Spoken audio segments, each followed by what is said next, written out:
This year marks 30 years since South Africa adopted a constitution that recognized language not just as a cultural issue, but as a matter of dignity, equality, and access. The constitution commits the state to take practical and positive measures to elevate indigenous languages and to treat all official languages fairly.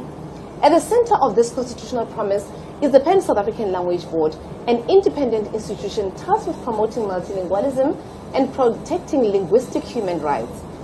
Now we're going to speak to Chairperson of PanSALB, Prof Lolie Makhubu-Badenhorst, about how far South Africa has come and how far it still has to go. Professor, welcome.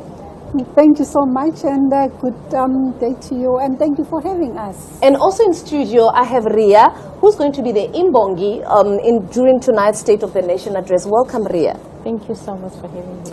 Professor, can you please take us through to what is the mandate of the PanSALB South African language and how is it relevant in the current dispensation of government?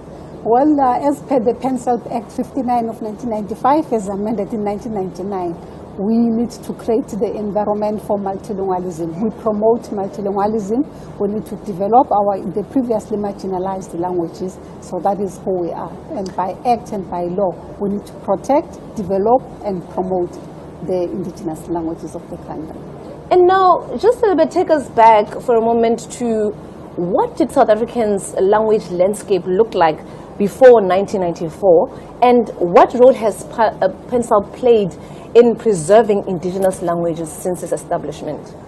Oh, wow, we've come a long way. Yeah. From 2 official languages, English and Afrikaans, to 12 official languages. So pre-1994, it was only English and Afrikaans. And thereafter, then we have all our official languages, like Sesotho, Setswana, Tshivenda, and then isiZulu and isiXhosa. And then recently, that was in 2023 already, we had the South African Sign Language being one of the 12 official languages.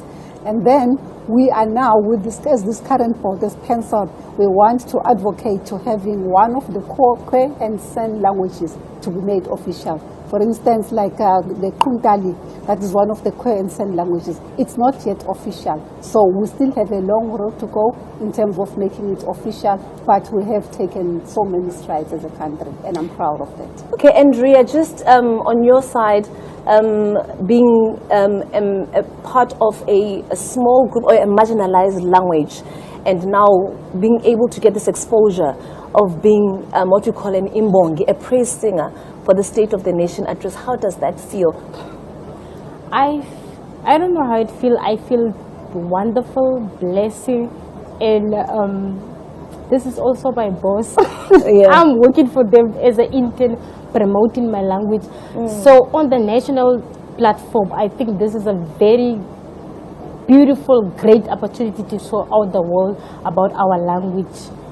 And everyone is going to know about it after today. I mean, people can see it from PanSALB, but most of the people only knows maybe Nama and Ngu and not about all of the language. But today I'm here and I will make sure that they will know about mine before I leave. So can you please take us just a little bit briefly, where are you from and where is the language mostly, which area is the language mostly spoken in? I'm from Northern Cape, Kimberley.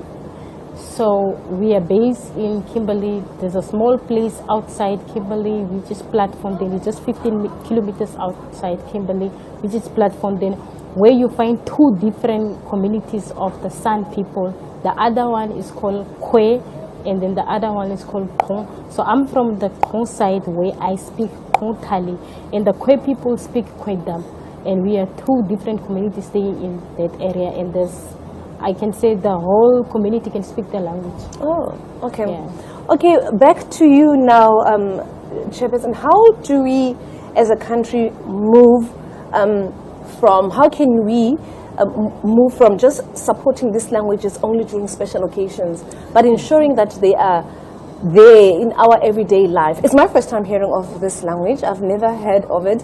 So how do we ensure that we are aware that there are these languages and just in our everyday life?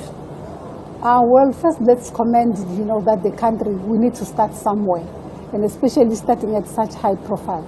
And I'm not sure if you're aware that this month we are rolling out that is the Language Activism Month as declared by UNESCO.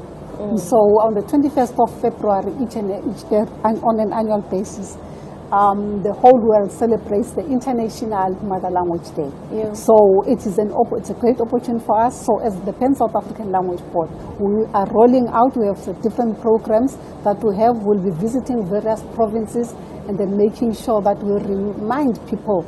And by the way, it's not only that we only use as PanSALB, at least, because PanSALB is present in all 9 provinces of the country. It's just that it is only publicized or well known or marketed, and the members of the public only know about the other languages when it is these auspicious occasions. But then we use them on a day-to-day basis. If the media was present in all spheres of life all the time, which I would think that that would require a lot. But we do use them. But I would encourage South Africans to actually use their languages.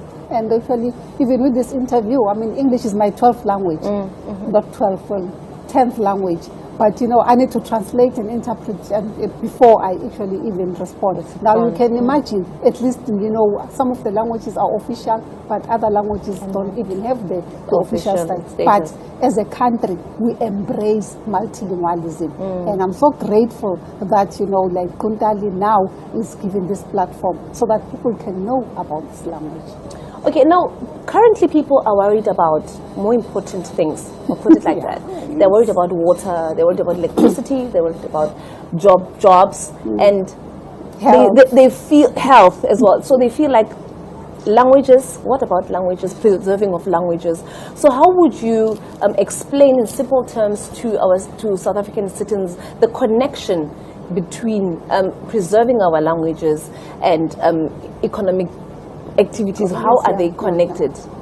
Well, as you know, language goes with identity. It's language and culture. If you take away my language, you take away her language, you are taking away her identity, you are taking away her culture, and then also for her to express herself in any space using her own language. And then in terms of the other people getting the services in the past, or the trend is that we're getting all the services, whether it's your water bills or your statements or your bills, you are getting them not only in your official language. So if you don't understand the other language, so then it means that you can't. I would say that, if I'm a South African and there's a bill that is coming to me and I'm speaking, I'm a Xuhnthali speaker. So how will I then pay the bill if I don't understand what's written there? So she needs to know what is she owing in order for her to get the services. When she goes to the police station, she goes to wherever, then it is English or other language, and Xuhnthali is not there. So how is she going to get the services if you don't use the languages? Over and above that, it is her right. It is her human right. Language rights, linguistic rights are human rights. Okay. Ria, thank you so much for joining us, and all the best as you represent your people and when you are praise singing for the President of the Republic of South Africa for this evening. And thank you so much, Chairperson, for your time. That was the Chairperson of the PanSALB, Ms. Lolie Makhubu-Badenhorst, who was joining us in studio and sharing insights on the vital role of PanSALB in promoting multilingualism and protecting South Africa's language rights. It's clear that language is not just a means of communication, but a cornerstone of inclusion. Stay tuned as we bring you the build-up to this evening's State of the Nation address by President Matamela Cyril Ramaphosa, which will be happening in the Cape Town City Hall this evening at 7 p.m. Continue staying tuned and following us on all our social media platforms at Parliament of RSA using hashtag SoNA 2026.